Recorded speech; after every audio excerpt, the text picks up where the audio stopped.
৩রা June ১৯৪৭ সালে মাউন্টব্যাটেনের partition সিদ্ধান্ত প্রকাশিত হওয়ার পর বাংলা প্রদেশের মুসলিম লীগের নেতা সোহরাওয়ার্দী দিল্লিতে কায়েদ-ই-আজমের সাথে দেখা করতে যান।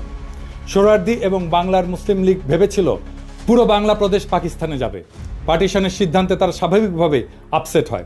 সোহরাওয়ার্দী এবং আবুল হাশিম মানে বদরুদ্দিন ওমরের বাবা জিন্নার কাছে অনুমতি চায়। যদি জিন্না রাজি থাকে তখন তারা বাংলা কংগ্রেসের নেতাদের সাথে আলোচনা করে দুই পক্ষ মিলে একটা প্রপোজাল দেবে যাতে পুরো বাংলা প্রদেশ এক থেকে ভারত এবং পাকিস্তান থেকে আলাদা হয়ে তৃতীয় একটা দেশ তৈরি করে আসামের সাথে মিলে।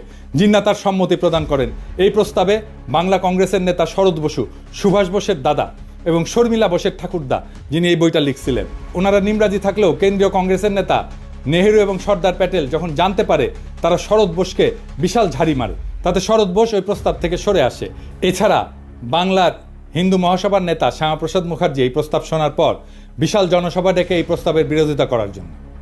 তারা কোনো মতেই হিন্দুস্তান থেকে আলাদা হতে রাজি না। এইসব শোডাউন কাজে দেয় এবং এখানেই অখণ্ড বাংলার প্রস্তাবের ইতি ঘটে।